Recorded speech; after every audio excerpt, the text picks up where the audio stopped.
सूरह यासीन में अल्लाह फरमाते हैं कि इन चीजों के जोड़े बनाए जिनको ये जानते तक नहीं। फिर सूरह नहल के मुताबिक उसने तरह तरह की मखलूकात पैदा की जिनके मुख्तलिफ रंग और शक्लें हैं। फिर हामीम सजदा के मुताबिक उनमें रहने वाली मखलूकात के लिए बरकतें रख दी, उनके लिए रिज्क मुकर्रर कर दिया। मसलन हीरे हमारी जमीन पर इंतहाई नायाब और कीमती हैं, जबकि कैंसरी E55 नामी प्लैनेट या अर्थ में इस कदर कार्बन है कि इसकी पूरी सतह हीरों से ढकी हुई है। अल्लाह जब चाहे उन्हें जमा भी कर सकता है, और यकीन करें ऐसा एक दिन होना है। क्या अल्लाह ने सिर्फ हमारी ये नीली जमीन 4 दिन में पैदा की? दरअसल अल्लाह इस कायनात के दूर दराज गोशों तक फैले अर्थ के बारे में बता रहे हैं। फिर सूरह हामीम सजदा के मुताबिक अल्लाह ने 2 दिन में 7 आसमानों को तख्लीक किया, हर आसमान पर अपना हुक्म नाजिल किया और आसमानों को सितारों से सजाया। सोचने की बात है कि 7 आसमानों में किस पर हुक्म नाजिल किया? यकीनन वहां रहने वाली मखलूकात पर मुतवाजी कायनात के मुतालिक मजीद वजाहत करते हुए अल्लाह ने सूरह तलाक की आखिरी आयत में कुछ यूं फरमाया कि 7 आसमान बनाए और इन्हीं की मिसल से जमीन बनाई, यानी अर्थ। हर आसमान की अपनी अपनी जमीन है, यानी इसी तरह प्लैनेट्स हैं, अर्थ हैं, कायनात में फैली तमाम अर्थ में और 7 आसमान पर रहने वाली मखलूकात पर अल्लाह का हुक्म उतरता है।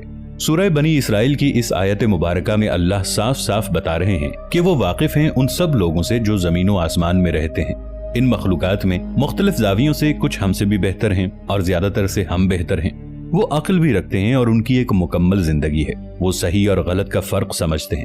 सूरह तलाक की आखिरी आयत के मुतालिक अब्दुल्ला इब्न अब्बास रज़ियल्लाहु ताला अन्हु फरमाते हैं कि 7 आसमान और 7 जमीनें, हर जमीन में पैगंबर उतरे, तुम्हारे आदम की तरह एक आदम, तुम्हारे नूह की तरह एक नूह, तुम्हारे इब्राहिम जैसा इब्राहिम और तुम्हारे ईसा जैसा एक ईसा।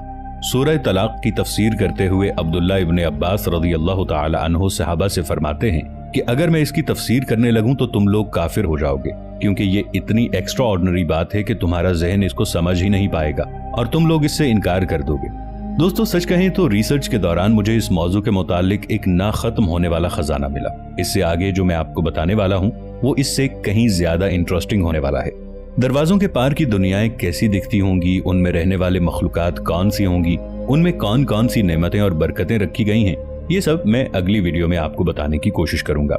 दोस्तों, आइंस्टाइन की जनरल थ्योरी ऑफ रिलेटिविटी के मुताबिक कायनात का आगाज सिर्फ एक धमाके से नहीं हुआ, बल्कि इस जैसे कई और धमाके हुए जिसके नतीजे में कई और कायनातें वजूद में आईं, जिसे बबल यूनिवर्स थ्योरी कहते हैं। यानी कई कायनाती बबल्स में से एक हमारी कायनात का बबल है जो मुसलसल एक्सपैंड कर रहा है, मतलब फैल रहा है।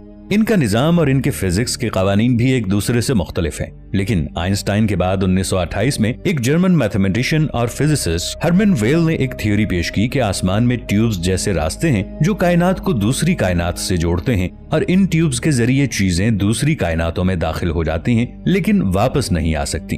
और ये दरवाजे स्टेबल भी नहीं हैं, यानी गायब हो जाते हैं या टूटकर खत्म हो जाते हैं और चीजें वहीं फंस कर रह जाती हैं, यानी वन साइडेड दरवाजे। लेकिन हरमन वेल की मैथमेटिकल इक्वेशन अभी नामुकम्मल थी, इस पर मजीद काम करने की जरूरत थी। अमेरिकन फिजिसिस्ट हॉमर एलिस ने बिलाखिर हरमन वेल की मैथमेटिकल इक्वेशन को मुकम्मल करके एक नाम दिया, ट्रैवर्सिबल डोर्स, यानी ऐसे दरवाजे जो मुस्तहकम भी हैं और मखलूकात इनके जरिए दूसरी दुनियाओं में दाखिल भी हो सकती हैं और वहां से फिर वापस भी आ सकती हैं। ये मैथमेटिकल इक्वेशन का सोल्यूशन गलत भी हो सकता था, लेकिन फिर 1998 में हॉमर एलिस से भी बिल्कुल अलग प्रोफेसर माइक मॉरिस ने अपनी रिसर्च और मैथमेटिकल इक्वेशन से ये नतीजा निकाला कि जमीन और आसमान के दरमियान ऐसे दरवाजे मौजूद हैं जिनसे दूसरी कायनातों में दाखिल हुआ जा सकता है, जिनसे दूसरी कायनातों की मखलूकात हमारी दुनिया में आ सकती हैं और इन दरवाजों से वापस भी जाया जा सकता है। यानी वो मुस्तहकम भी हैं, टूटेंगे भी नहीं और गायब भी नहीं होंगे। लेकिन सवाल ये है कि ऐसा दरवाजा खुलेगा कैसे?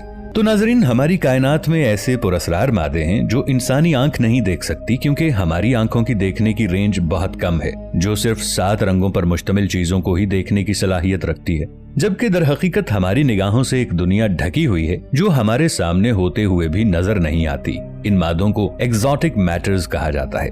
ये ऐसे पुरअसरार मादे हैं जिनके मुतालिक साइंसदान कुछ भी नहीं जानते। इन मादों में ऐसे पार्टिकल्स हैं जिनकी रफ्तार स्पीड ऑफ लाइट से भी कई गुना ज्यादा है, और अगर हम किसी तरीके से इन पार्टिकल्स पर अप्लाई होने वाले फिजिक्स के लॉज को जान लें तो ये हमें वक्त में सफर करवा सकते हैं। साइंस की जबान में इनको टैक्यॉन्स कहा जाता है। इसके अलावा एग्जॉटिक मैटर में डार्क मैटर भी शामिल है, जिसकी ग्रेविटी का असर खला में हर सैयारे, हर सितारे पर पड़ता हुआ महसूस हो रहा है। क्योंकि ये इलेक्ट्रोमैग्नेटिक रेडिएशन से नहीं टकराते, इसीलिए हम इसे देखने से कासिर हैं। इसी वजह से इनको तारीक मादे कहते हैं। इन तारीक मादों के बारे में जानना हमारे लिए नामुमकिन है। जिस तरह सोलर सिस्टम के प्लैनेट्स सूरज के गिर्द चक्कर लगा रहे हैं इसकी ग्रेविटेशनल फोर्स की वजह से, बिल्कुल इसी तरह हमारा सूरज भी गैलेक्सी के गिर्द चक्कर लगा रहा है और हमारी गैलेक्सी तेज रफ्तार से खला में दूर से दूर सफर कर रही है। ये सिलसिला अरबों साल से चला आ रहा है और सूरज अब तक 18 से 20 मरतबा हमारी गैलेक्सी मिल्की वे का चक्कर मुकम्मल कर चुका है। इसका मतलब यह है कि आज से हजारों साल पहले जहां हमारी जमीन हुआ करती थी, आज वो वहां नहीं बल्कि खला में किसी और मकाम पर है। ग्रेविटी के साथ साथ जमीन की एक मकनातीसी ताकत है। जमीन के कोर में पिघला हुआ लोहा तेजी से घूम रहा है, जिससे ये मकनातीसी ताकत पैदा हो रही है जो हमें खला से आने वाले खतरनाक रेडिएशंस और सूरज की जहरीली ताबकारियों से बचाए रखती है। इवान टी सैंडरसन एक मशहूर बायोलॉजिस्ट और मुसन्निफ थे। उन्होंने अर्थ की नेचर और मैग्नेटिक फील्ड के मुतालिक बहुत गहराई से रिसर्च की थी। वो अपनी रिसर्च में बताते हैं कि जमीन की ग्रेविटी और मैग्नेटिक फील्ड हर जगह एक बराबर नहीं है, कहीं थोड़ी कमजोर है और कहीं ज्यादा ताकतवर। बज़ाहिर इंसान इसको महसूस नहीं कर सकता, लेकिन टूल्स की मदद से इसको देखा जा सकता है। ऐसी जगहों को अनोमली रीजन्स कहते हैं। जब हमारी जमीन खला में सफर के दौरान एग्जॉटिक मैटर्स के रास्ते में आ जाती है और कशिश सिक्ल से ये मैटर्स जमीन की तरफ खींचे चले आते हैं, तो फिर जिन जगहों पर मैग्नेटिक फील्ड कमजोर है वहाँ अजीबो गरीब और फिजिक्स की फितरत से हटकर वाकयात रूनुमा होते हैं, यानी दूसरी दुनियाओं के दरवाजे खुल जाते हैं। और जब तक ये मादे जमीन से इंटरेक्शन में रहते हैं उस वक्त तक ये दरवाजे खुले रहते हैं और इनकी ड्यूरेशन चंद घंटों से लेकर चंद महीनों तक हो सकती है। जमीन पर रहने वाले इंसान अगर इनकी जद में आ जाएं तो वो किसी और कायनात में दाखिल हो जाते हैं और फिर कभी वहां से वापस नहीं लौटते। और बाज़ औक़ात दूसरी दुनियाओं के मखलूकात हमारी दुनिया में आ जाती हैं।